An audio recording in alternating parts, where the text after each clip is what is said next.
You talk about 9-hole hitters and kind of the underdog.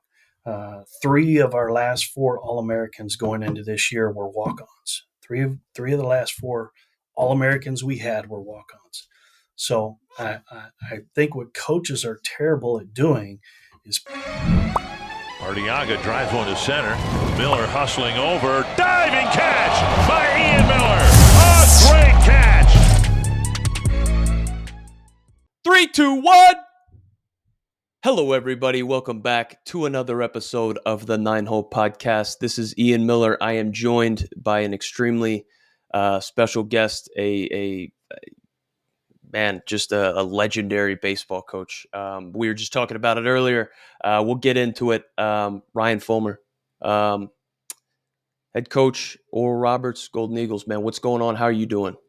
Man, we're doing good. It's that time of year where you get a chance to take a breath. You're out of your fall segment, getting ready for that spring segment. You send guys home for a couple weeks, and you feel like you have a chance to breathe and relax a little bit, and you know what's coming over the next 6 or 8 months. So getting prepared for that.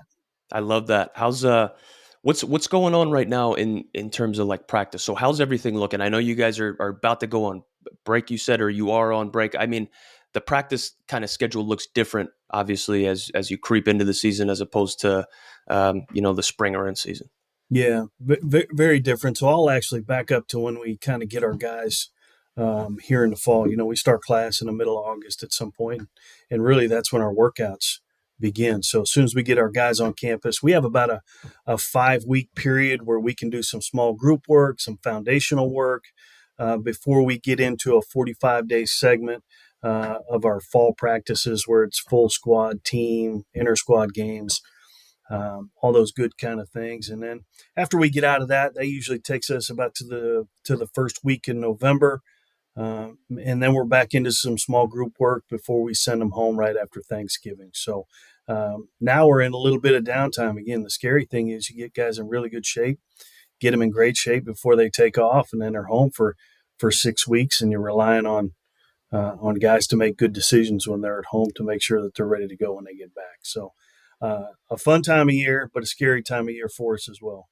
That makes a ton of sense. So you've had, great success, over your career, obviously at Oral Roberts. We'll get into that a little bit. We'll kind of backtrack, get into some background, right? Who you are, just to get my audience acclimated. Obviously, they've heard of you, they've seen you guys, fighting on TV, man. But you were a 4-year starter, Oklahoma State, right? 1996 College World Series appearance, man. How was that? How was that overall experience, man? Especially junior year. How was that? Yeah, it was very unique, right? I mean, I grew up in South Central Pennsylvania. Again, watching the College World Series, and I think when you're a college baseball player, man, that's the ultimate. That's the pinnacle. That's where you want to end up. So, having an opportunity to go to Oklahoma State and having an opportunity to compete in the College World Series was very fun, very fulfilling. But man, it makes you hungry for a lot more. I get it. So you completed your, your career there, man. You spent 2 seasons in the Rockies organization, and then you were you were the director of ops for, your alma mater for 5 years. Progressed, came over here, Oral Roberts, right? So 2004, 2012, and you're the assistant coach. You're helping build that program. You're grinding, and then you take it over, and you've been there ever since. July 2012, I guess you were announced as the head coach. Man, what has been like the challenge? Basically, getting to where you're at now, right? Starting from the bottom as as assistant coach, working your way up. Man, what's that been like? Yeah, well, I'll go back all the way to, when I decided to go to Oklahoma State a long time ago. Again, I grew up in a household. My dad was a high school football coach for 35 years. So grew up in the coaching world, in the coaching industry. And I knew at a young age, man, that this is a profession I thought I wanted to get into once I was done playing. Chose to go to Oklahoma State, had an opportunity to play for a legendary coach, a Hall of Fame coach in Gary Ward. And was able to learn about it. But one of the reasons I chose Oklahoma State was I thought that was one of the best places that would be able to prepare me for life after baseball and what I wanted to do post playing days. So, man, I had a great career there, had a lot of fun there, had a chance to be around a lot of great coaches. One of the best decisions I made was to stay there and be the director of operations. I think when you're a player and you're starting to transition into coaching, the coaching part is actually the easy part, in my opinion, right? All the X's and O's and the work in the cage and the BP and all the stuff that goes into it, man, those are the things you feel very comfortable with as a player, and it's easy to transition those things into being a coach. Um, the difficult thing for me was, and I think the eye-opening thing for me was to see all the behind-the-scenes stuff. Obviously, the recruiting is a big part of it. The fundraising is a big part of it. Academics are a big part of it. Budgets, all the stuff that goes on behind the scenes was very eye-opening for me. So I had an opportunity in a transition period where I got to see all of those things before I was an actual assistant coach. So a great opportunity for me to stay there and be able to work again with some big time coaches and learn some of the behind the scenes stuff. So when I did transition into that assistant coaching job here at Oral Roberts, man, it made that transition much easier. But as you said, had a chance to work for Rob Walton here, another outstanding coach for 9 years before taking over the program. And man, you sit and you learn from a lot of great people. So I've been fortunate to be around a lot of good ones. Love it. So you were entering your 12th year, right at the helm. Man, got the Oral Roberts team to number 5 nationally. Just a whole bunch of incredible success. Man, what's been the key to the consistency? Over this longevity of your career. Oh, tough question. Well, I'll answer it this way. I think it's a tough question, but probably an easy one to answer. Number one, good players. Love it. I think if you have good players, this is a player driven business, right? In order to compete at a high level, you have to have good players. There's no question to that. So, number one, we've been fortunate to have a lot of good players. And number two, you talk about our staff, not only our coaching staff, but our support staff, our administration. It's been very consistent over a long period of time. I started working here in the summer of 2003. Ryan Neal, our associate head coach and recruiting coordinator, he and I worked together for 20 years, going on 21 or whatever that number is. Our pitching coach, Wes Davis, was a director of operations here before he took over the pitching coach duties. He's been here 15 years. So I think the longevity of our staff helps kind of keep things together and makes it very cohesive and really flow. But it starts with good players. And the next part is, man, we have an outstanding staff too. Cohesive. I love that word. I mean, that makes a ton of sense. Obviously, if you guys have, man, you guys have that bond right over that length of time. You guys are going to be able to kind of, mold your young men the way you want them, right? To kind of be the competitors on the field that you're looking for. Obviously, Yeah. I'm sure that's attributed to the success a little bit, right? Oh, no question. I think you talk about the cohesiveness, but as much as that, man, there's a lot of things that we do as a staff on a daily basis that we don't necessarily talk about, but we've been through 15 or 20 years together. It's understood then those things happen, so you're able to kind of accelerate that curve a lot because we've been doing it together for so long, Love it. right? So I think that is part of it. I think the next part is, we're very like-minded. I think you put guys together for that long. We don't always agree on everything, but we're very like-minded on what we want the outcome to be, what we want our culture to look like, what we want practices to look like, what we want our players to look like, what kind of players we want to go out and recruit. I think when you work together for a long time, man, you don't have to talk about those things because we've already had those conversations. We have already had those moments. So it just flows. There's a really a good flow to it when you've had an opportunity to work together for that long. Oof, that makes a ton of sense. So I'm 624, 624 winning percentage, right? 0.624 in 11 years as the head coach. Man, how? What is your coaching philosophy? How do you teach these young men? How are you able to get the most out of them like this over 11 plus years? That's a loaded question, man. That, Yeah, that question could last a couple hours, I think. But man, it starts with players. I mean, the bottom line is we've been able to recruit a lot of really good players. I think it starts with that. I think the second part is you have to have a development program in mind for each and every guy that walks into your program. And you have to have a development process in mind as to what you want your team to look like on an annual basis. And they're all different. They're all very unique. They're all different. But to have a plan for every guy that comes in and to have a plan for your team, I think is extremely important on an annual basis. You can't just rewind it and go, let's just do that again because it doesn't work that way. Every player is different, every team is different, every group is different. So I think we're able to evolve what we do and how we do it. But to boil it down to one or two things, man, it comes down to finding really good players, recruiting really good players that are eager and passionate about trying to get better, and then having a plan for every guy and each team that you have. Oof, I love that. Man, so this past year was an unbelievable year. We touched on it a little bit. You got the number five up to number five ranking, in the country. That's insane. Um, just take me a little bit through that. So you won the coach of the year, right? 52-14, number five national. It was your 30th regional appearance. Um, Man, how were you able to? Was this year any different on how you kind of went about preparing, getting ready for this season? I mean, or was it all just the same? And the players, like you said, really just stepped up this year. Yeah, I think it's a combination of all those things. Yeah, it was one of those years where we were able to stay fairly injury free for the most part. Our guys continue to get better over the course of this of the season and of the year.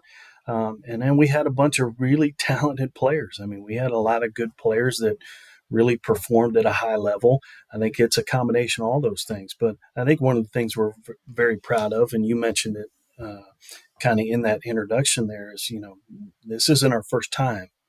It's not the first time to it. So some of that experience is extremely valuable in kind of getting to the next part of that, getting to the next step, kind of, how do you build on what you're doing from year to year? So I think it not being our first time was extremely important. And that's a credit to a lot of really good players and a lot of really good coaches that were here long before I was. So our job as coaches is to try to build and build and build and keep continuing to get better and better and better. And, it just so happened that this team was able to take a step, but we felt like over the last several years, we've had teams that are good enough to get there. And for whatever reason, we don't get there. And this team was able to kind of push that door and knock that door down. So what was the environment like in the College World Series? Yeah, it's fun. It's very different. I was fortunate to play in one. I was fortunate to be the director of operations in one at Oklahoma State. So this was actually my third trip. So I think some of the experience from my first couple trips helped me explain kind of what may be coming. And more than anything else, I wanted guys to understand, we had come off the road. I don't know what the number was, Ian, like 51 of 59 days late in the year we're on the road, right? So what most people don't realize is, for us to get in the tournament, we have to win our conference tournament, much like the basketball tournament. Our Yeah. league has traditionally been a one-bid league. We had a really good year, but we felt like if we didn't win our conference tournament, there was a good chance we were not getting in the NCAA tournament. Gotcha. It's not like the SEC, right? Not Or, like or the the other SEC. conferences where the second and third place team could, or Yeah. whatever it is. So the last weekend of the year, we are on the road and we go directly to our conference tournament, which was in Fargo, North Dakota last year, in a must-win situation. So we come out of that on the road. It was a tough place to play. It's in Fargo, so we got to win, right? We end up going through our conference tournament. We're back home for a day or two. We get thrown in the Stillwater Regional, probably the toughest regional in the country.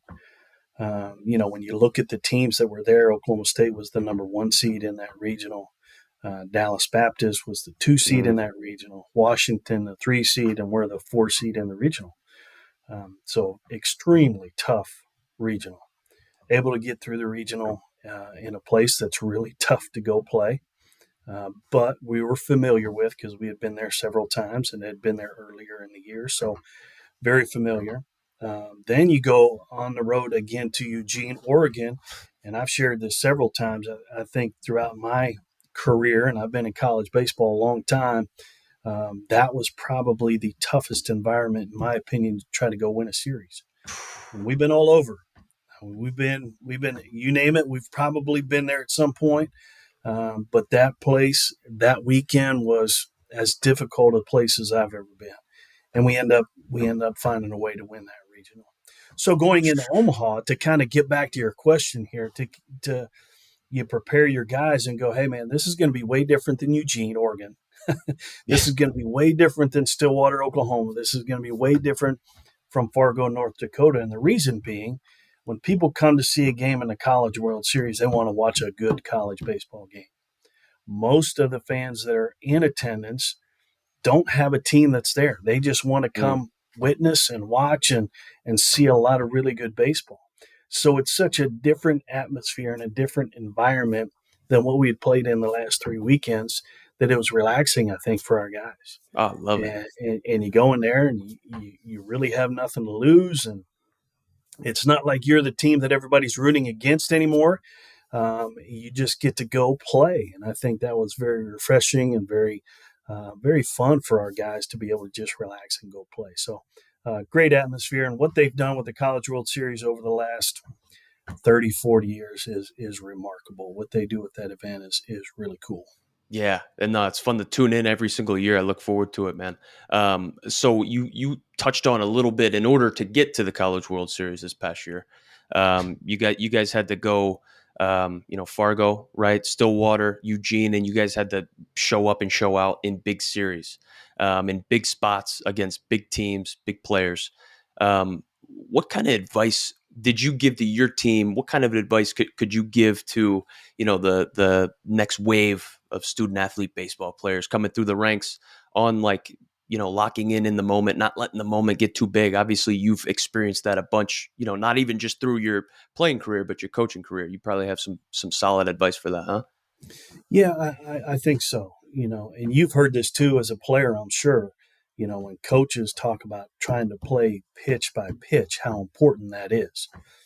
And it's no more important the first game of the year as it is the last game of the year. We put the same value on every pitch of every game, right? So whether it's the first game of the year at home when it's, you know, 50 degrees and a little bit windy and you're a little bit cold, or if it's in the College World Series in June and you're playing whoever you're playing for an opportunity to win a national title, which one is more important?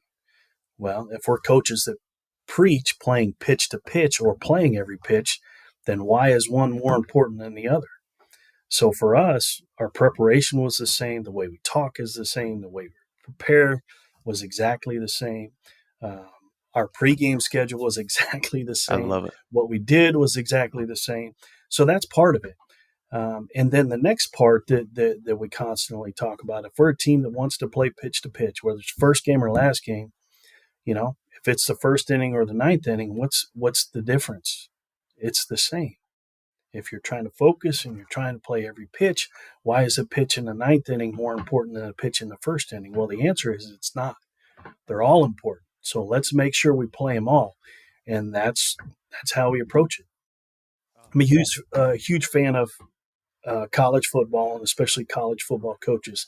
I think Nick Saban talks about how he prepares his team to play every play. Every play has a unique uh, tone in itself. And once that play is over, how do we prepare for the next play? And I think it is so important for a baseball player to do that because, man, this game, as we all talk about, is based on failure. You're going to screw it up a lot more than you're going to get it right. And if you're constantly worried about the pitch before or the pitch after, then you're going to get in a lot of trouble.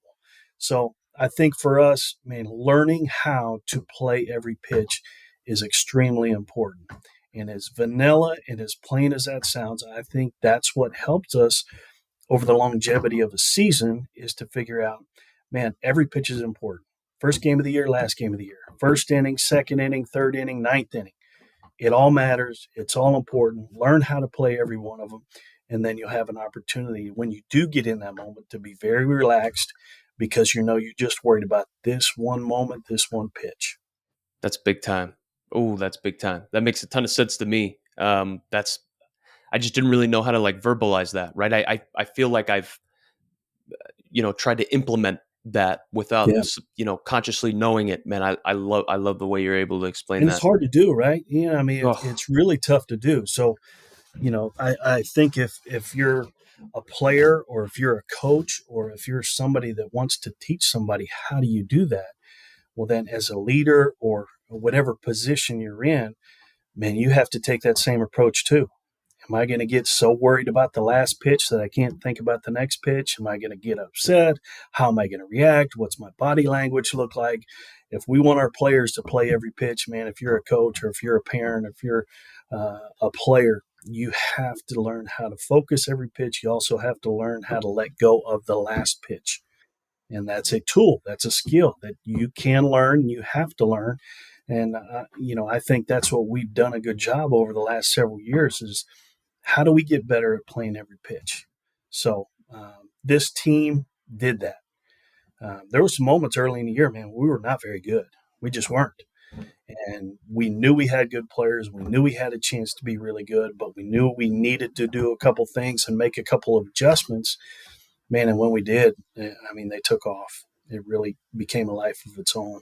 I love that. So you touched on a little bit being able to let go of the last pitch, focus on this pitch, kind of focus on what's in front of you. Do you and your team actively do mental skills exercises? Are you guys incorporating any type of like mental training, mental skills, any of that stuff? Yes, yes, and yes, I love right? it. I love it. I think, yeah. Uh, I think over the last 20 years, there's baseball has changed over the last 20 years. I think one of the things that's changed, along with the things that people can see, the data and the technology that's implemented. I mean, those are all great, and we use all of those too. But I think the mental part has really been exposed, right?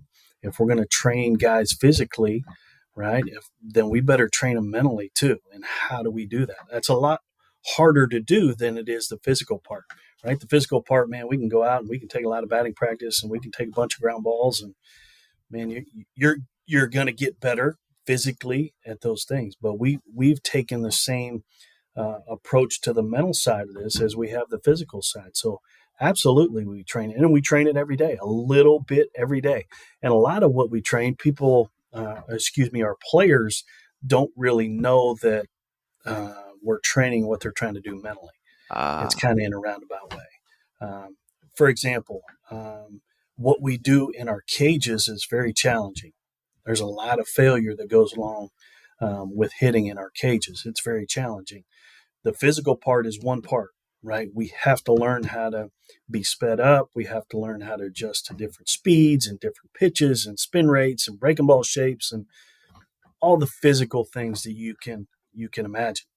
But we also want them to fail in the cage so that we see how they respond mentally mm, to failure.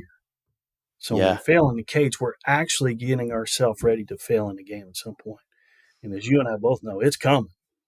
Oh, oh It's my coming. goodness. Those failures are coming, and how you react to those moments are just as important as figuring out what you're trying to do physically. Yeah, I know. I love it. So man, that's fantastic. So we're gonna touch on a little bit. We're gonna hit on some statistical categories that you and your team were just leaps and bounds better than the majority of the country on. Right. So we'll talk a little bit about how you guys went into it, how you guys prepared, practice, all that stuff. I got a little question for you. Right. So you're entering your 12th year. You're coming off of an absolutely incredible year. It was fantastic to see when I'm turning on the College World Series and I'm seeing, you see these big names, you see big names, right? For me, I'm always rooting for the underdog, and I feel like it's probably not right for me to say that you and your team are underdogs. You guys are proving it Sure. year after year. Man, is there a ton of pressure on you now? Is there more pressure on you coming into this year? Like, oh man, I need to replicate that sort of success? I mean, being able to pull this off, um, man, is incredible. Is there more success? Excuse me. Is there more pressure on you coming into this year? Like, man, I need to kind of live up, show that wasn't a fluke. I mean, not from me, maybe from somebody else. Yeah.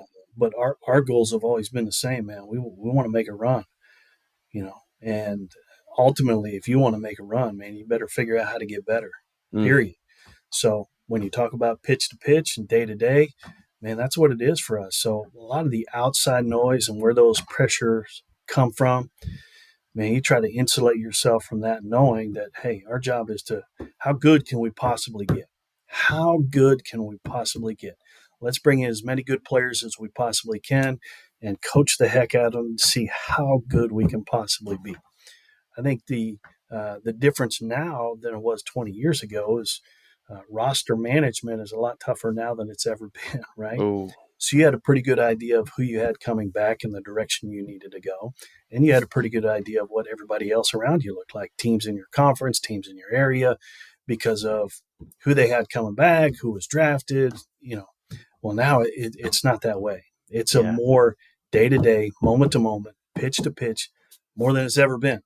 So I think as much difficulty that comes with that, man, there is a solace in going, you know what? I'm not worried about next year or tomorrow or the next day. I'm worried about right now. Like, what can we do right now to make our team better? And I think when you work that way and you talk that way and you act that way, then a lot of the stuff that's going on around you, man, you're kind of insulated from. So is there more pressure? Not for me, there's not. I mean, it's been the same pressure every year, man. We want to win and I we want love to it. figure out how good we can possibly get. Now, in saying that, I understand all the expectations get a little bit higher now too, Yeah. right? But expectations are a privilege as well. Man, we're privileged to be at a place where the expectations are really high. And now it seems like the expectations are, well, how do we do that again? That's right. And the answer is, I don't know, but we're gonna spend a lot of time trying to figure that part of it out. What we can do right now is the guys that we have. This is our team.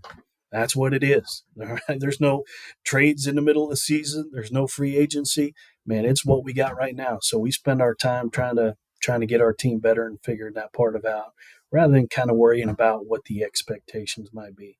There are no bigger expectations that anybody can put on us that we don't have internally inside our program. So it's nice to have those. It's a privilege to have those, but Mm. those don't consume us either. I love it. Yeah, it's an honor to be slapped with some expectations, right? People are now expecting you and you guys to be able to, do certain things. Man, that's an honor, right? You Sure. guys have earned that right? Earned at that type of stuff. That's so sick. So, man, obviously you're not focused too much into the future. You're remaining present. Man, how are you able not to get too high, when you win, too low when you lose? Obviously, you guys were on a tremendous, run this past year. How were you able to stay, I mean, even keel? We touched on it a little bit, staying locked in the present and not feeding into it. But man, I just, I feel like my head would be exploding with that much, success almost. Yeah, I think it comes back. Man, this is not coach speak. This is not to try to be very basic and vanilla. But man, we don't want our team, our players, to jump on that emotional roller coaster that you can in baseball. It's really good when you get a couple hits, and you're terrible if you don't get a hit. And if you lose, it's the end of the world. And if you win, everybody's going crazy. For us, we try to just be the same guys every day, same every day. And a lot of it goes back to what we talked about earlier. If you play pitch to pitch and game to game and day to day, then you don't look too far ahead. You don't look too far behind. You're in the moment. You're in the present. You're where your feet are. And I think if you do that on a consistent basis, right? If you do that every day, whether it's the fall, whether it's the spring, whether it's an inter squad game, whether it's a college World Series game, if your approach to that game and that pitch is the same, then over the long period of time, man, you're not going to have the highs that are extremely high and the lows that are extremely low. Doesn't mean you're going to play well all the time, but it means you're going to give yourself an opportunity to play well most of the time. So I think for us, just trying to stay off that emotional roller coaster is a big deal, and I think we try to coach that way too. Our staff is very good at um, evaluating what's going on in that moment and learn and teach from what's going on at that time, and not think too big about a win or too small about a loss, and just to keep coaching, keep grinding, because you know this, Ian, as well as anybody, man. You're playing tomorrow, That's right. right? And tomorrow you're going to be in a spot where you have to perform and you have to react and you have to do those things. And if you're very emotional about what's going on, it's not going to be good, right? This is Yes. not an emotional game. We got to stay off the emotional roller coaster. Yes, play with energy, play with all those things. But from a mental perspective, man, we got to stay very, very stable. Love it. That makes a ton of sense. So, I mean, talking about stable, this kind of goes right into it. So this past year, you led the league in 23 statistical categories. Did Um, not know that. yeah, ranked top 10 nationally in fielding percentage, Yeah, first, and hits and hits. yeah. Man, what is your practice like? Right? Obviously, we touched a little bit on. I think even before we pressed record, you got to practice at a high level to play at a high level, right? Yeah, I'll say this, a couple things about our practice. I think if somebody were to come watch it, they'd probably be a little bit disappointed because it's very vanilla. It's very fundamental based, um, and I think so many people are looking, like, what is the secret sauce? What is the magic potion? What is what is it? And I can tell you, it's good players that are committed to doing it right and doing it right every day. Mm, So our practices look probably pretty much the same as most guys' practices. We talk a lot about everybody's doing the same kind of stuff. If you were to go to 20 college baseball coaches, we probably do everything very, very similar, right? yeah. I mean, there's going to be some nuances and a little bit of differences. So it's not what you're doing, right? It's the way you do it every day, right? It's Ooh, not what you're doing, it's the way that you do it. So we put a lot of emphasis on the way that we do it more than what we're doing, right? We're going to do a lot of drill work and we're going to get them in uncomfortable spots, which everybody does. And it's a high pace practice. And man, we're going to go between 2 and 2.5 hours every day. And that's it, because I want guys to work on their own. I want them to do some stuff on their own. They have to be able to do those things. I want to be able to spend some time before practice individually with guys before we get into our practice segment. So again, I don't. There's no secret sauce. There's no secret potion. You got to have players, and you got to have players that are committed to doing it right every day. So we talk a lot about the way we do things rather than what we're doing that day. love it. So, man, that fires me up. You, like I said, you're entering the 12th year, right?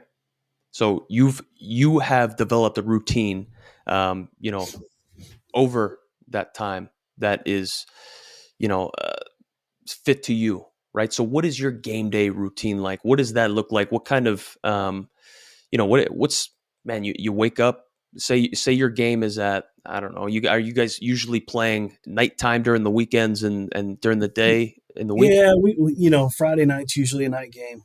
Tuesday's usually a night game, and Okay. then Saturday, Sunday are both day games. Okay. Um, for me, I'm a morning guy. I'm not real good at night, but I'm good in the morning. A lot of my good work gets done in the morning. So, Mm, for me, I try to make sure that we're up, or excuse me, that I'm up, moving, a little bit of a workout, and then sit down and get into what we're doing that day.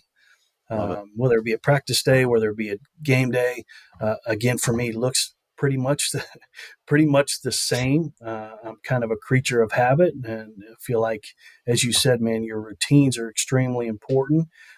Not only for me as a coach, but I think it's extremely important for your players to have their own routine and how they prepare game Mm, days. So we give our guys a lot of freedom into how they prepare on a game day. Do we have a structured batting practice and in and out? Yeah, we do all those things. But I encourage those guys to have a routine, whatever that routine is. Man, make sure it's yours. Make sure it gets you into the right frame of mind to be able to compete, to be able to think, to be able to make decisions at a high level. But for me, I'm up early, try to get a workout in, eat a little bit of breakfast, have a cup of coffee, and then I like to have our lineup done and a lot of my work done. Um, before I eat my breakfast or before I have a chance to sit down with our coaches or our players to think about anything that's going on. So for me, I like to have that done, organized, planned before. A lot of times I'll have it done the night before. Awesome. So I want to be done so that by mid morning, man, our focus goes on how to prepare our players for that day. So again, probably a little bit boring, but I'm up early, get a workout in, get my stuff done, and then dive into how to make our guys better. That's big time. We were talking before about the cohesiveness of your coaching staff, right? The longevity that you guys have together, how that kind of makes the culture and the ease of everything a little bit. It flows more, right? It's cohesive. Um, Recruiting, you also touched on that, and how long you guys have been together. You guys have success, recruiting. Um, we touched on you want to bring good players into the program, right? That's the secret sauce, right? Guys that'll buy in, guys that are good baseball players. Let me flip that question around a little bit. What are some disqualifiers if you and your staff are Yeah, looking at great, somebody? great question. I think, well, I'll say this to kind of preface what you're talking about here. I think when we talk about recruiting, there obviously has to be a certain skill set, right? There has to be a certain skill set. For us, there has to be a need. We're not going to go out and just sign the 10 players that we really want to sign. We need to sign the 10 players that we need to sign. Mm, So there's a big difference. There's a big difference in that. So there may be a player that, man, we would love to sign, but we don't have a need for that position or that kind of player because we already have one in the program, right? So there has to be a need. What are the disqualifiers? I think there's a lot of them, really. But when we talk about the way that you play being more important than how well you play, ooh, because if you're going to go see a guy, let's say we're going to go see a guy, we already know he's a good player. We've already had a report that, hey man, physically he can do this, this, this, and this. But now you're going to see the way the guy plays. That's why you go see him in person. You can't see that on film. You can see it in person, but it's hard to see on film. And when we talk about the way that he plays, that encompasses everything, right? How does he deal with teammates? How does he deal with failure? You know, what does he talk like? I'll give you a good example. We had and this is not at a game, but we actually had a guy on campus that we really wanted to sign. Thought he was a really good player, very talented, very skilled, big and strong, all the stuff that you want, right? And we knew that part was a good fit, but he came and there was a statement that he made to his mom that was um, not what you would want to hear. So immediately that guy's, I mean, that's, you just knew, yeah, nah, yeah, he's not treating people the right way. And it was his mom. So, I mean, that's right away, red flags going yeah, up everywhere. That's just a small example. You can see it with how he talks to a coach. You can see it with how he talks to a teammate. You can see it with how he talks to an umpire. So I think to sum it up and to make it very simple, the way you play is a lot more important than how well you play in that moment. So when we're recruiting or we're watching a guy, there has to be a certain skill set, but the way you play that day, man, speaks volumes about your character and your integrity and your work ethic. All those things kind of piled into one. love that. So obviously, maybe you going to see this player in person to see how he plays in person is probably a little later in the recruiting process maybe. So like how does that work? I've never been on any like official overnight recruiting visits or anything like that. So obviously if you and your staff identify a player as fitting the bill for you and your program, what you're looking for, you guys will obviously get his schedule, show up maybe at a game, either announced or unannounced, but you guys want to see how he plays, see if he checks off those boxes, and then maybe have him on campus for like an official visit. Or what's that Sure. timeline kind of look like? Yeah, I mean those timelines vary. Okay. What time of year it is? Is Is it a high school player? Is it a junior college player? Is it a guy that's in the transfer portal? So those timelines kind of vary a bunch. But when we talk about evaluating a player, um, we don't like the one look and sign them for a lot of reasons because of where we're at. Our roster is much smaller. We can make fewer mistakes Yeah. and not really feel that part of it. So we want to make sure that we're getting what we think we're getting, not only from a physical standpoint, but also from a character standpoint as well. So we'll end up going to see most of the guys that we sign a couple different times. And I like to do the unannounced version of that, as you mentioned too. A lot of times guys know that you're there and they can see you right behind the backstop. But a lot of times, if we identify this as a guy that we potentially may want to sign, we'll go see him and kind of stand out in left field or just stand somewhere. And there's been times where, I mean, you hear mom or dad in the stands talking about their son, and you're going, I don't think this is a good fit for our program. This is not a good fit for me. So just to be able to feel some of the other stuff that goes on around a Yeah. player is just as important as being able to evaluate what's going on physically. You and I Ooh. can both walk into a ballpark right now and watch a player and go, yeah, that guy's pretty good. It's different than anybody else on the field. You can immediately see that part of it when you walk onto the field. But what you don't get a chance to do is feel what the character is like, what the integrity is like, what the work ethic is like, and that's where you make your biggest mistakes, right? A lot of times you don't make mistakes on the physical part of it. You make mistakes on the character part of Ooh. So obviously this is the 9 hole podcast, right? Um, we are speaking to the next generation of baseball players, maybe underdog baseball players that aren't full ride caliber, top tier athletes, right? What can a high school player or a college player or any type of level player do to stand out, right? Separate themselves from the competition. Obviously, you touched on some things that you might look for, that you can see in person at a game, right? The kind of the outside characteristics. You can see how some players carry themselves. But what would be something that like a younger player, a high school, college, anything could do to stand out amongst their peers, amongst their competitions, if they want to, take their athletic ability or take their baseball ability and career like as far as they can absolutely maximize it. it. Yeah, I'd say a couple different things. And I've talked at length about the way guys play, right? Do you Hmm. play the game the right way? Do you respect the game? Do you respect your teammates by playing the game the right way? And I think that there's a different interpretation to that in a lot of senses. But man, does he play hard? Does he hustle? Does he try to compete every pitch? What kind of teammate is he? I think all those things are very important. And let me say this too, while we're kind of on this subject. You talk about 9 hole hitters and kind of the underdog. 3 of our last 4 All Americans going into this year were walk ons. Three of the last 4 All Americans we had were walk ons.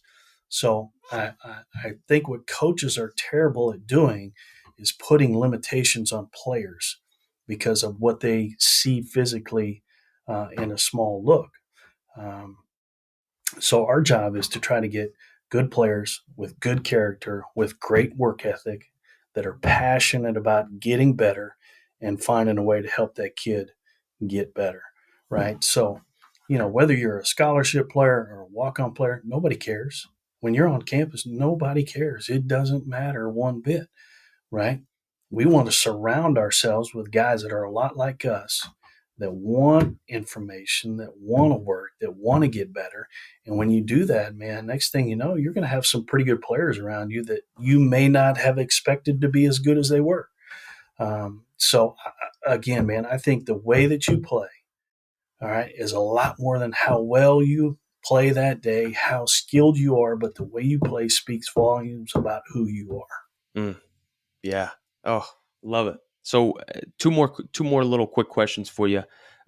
So as a head coach, you've had 29 Major League Baseball draft picks under you, right?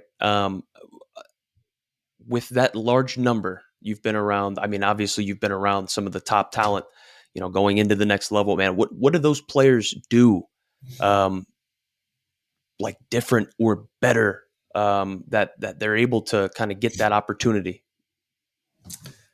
Uh, I think it comes down to passion, right? Are they passionate about the development process, right? Do they want that part of it? Guys that are very passionate about the development process seem to be the guys that kind of keep playing. And the second part, man, there's a certain amount of work ethic that goes along with that, right? In order to be able to chase your dream and chase it at a high level, man, you better be able to work and understand what work looks like and be passionate about and enjoy that development process. I think the guys that have been here that have had a ton of success and been able to keep playing have had those two traits without question. Love it. And then last one, man. So, like I said, this is the 9 Hole podcast. When you think of a 9 hole hitter, what kind of characteristics, or do you see in your head that a 9 hole hitter is when you think of a 9 hole hitter? Man, I don't know that there's anything other than a number associated to that for me and for us. I mean, again, we talk about a really good team from a year ago. Our 9 hole hitter last year played professionally, so he was a really, really good player. He was probably the most athletic guy on our team that we had. Ended up hitting close to 300 with 12 or 13 home runs and stole 25 bases. So, I mean, that's a pretty good player, right? Yeah. So for me, it's kind of about a number. I don't think that we look at that guy as having a specific tool set or skill set. But I think you try to put your lineup together to where it just flows and it Mm. works, and guys complement each other in a certain way. And it just so happened that guy hit in the 9 hole, but he was a pretty good player. So I don't know if I'd put a limitation or an expectation on that part of our lineup. Again, that guy for us last year hit 300 and 12 or 13 home runs, stole a bunch of bases, and had one of the biggest swings of our season last year. You think back to the College World Series, we beat TCU with a 3-run home run Mm. in the ninth inning, and he's the guy that hit it. So I wouldn't put any kind of limitation on a guy that hits in that spot. That's crazy. I love it. That fires me up. That's the coolest answer. I mean, I've heard. So your 9 hole hitter will, I mean, it can fluctuate depending on what's going on that day, who's on the mound, what this, obviously, what a lot of factors go into it. That's fantastic. Right. So it's not just the weakest hitter in your lineup. Yeah, Um, I was listening to this might have come from the coaches convention a couple years ago, and I apologize, I don't remember who exactly said it, but it always stuck with me that, man, it's not important your batting order, it's making sure you got the right 9 guys in your order, right? So regardless of how you hit them and what the analytics say, the analytics are going to tell us that, man, as long as you have the right 9 guys in your order, order might be a little bit jumbled and a little bit non-important in that moment. So we just always try to get the right 9 guys in the lineup on a certain day. And the order, man, it's going to fluctuate sometimes. It's going to change sometimes. But after the first time through the lineup, I mean, it's kind of arbitrary. So we try to make sure we have the right 9 guys in there. Love that. Love it. Thank you very much for all this time. Head coach Ryan Folmar, Oral Roberts, Golden Eagles. Coach, And I thank appreciate you. you having me on. Let's do this again, will we? I'd love it. I'd love it. Yeah, Let's do it. absolutely. Let's do it. I appreciate your time, Coach. Thank you, everybody, for tuning in. And we look forward to seeing your continued success. Thank you.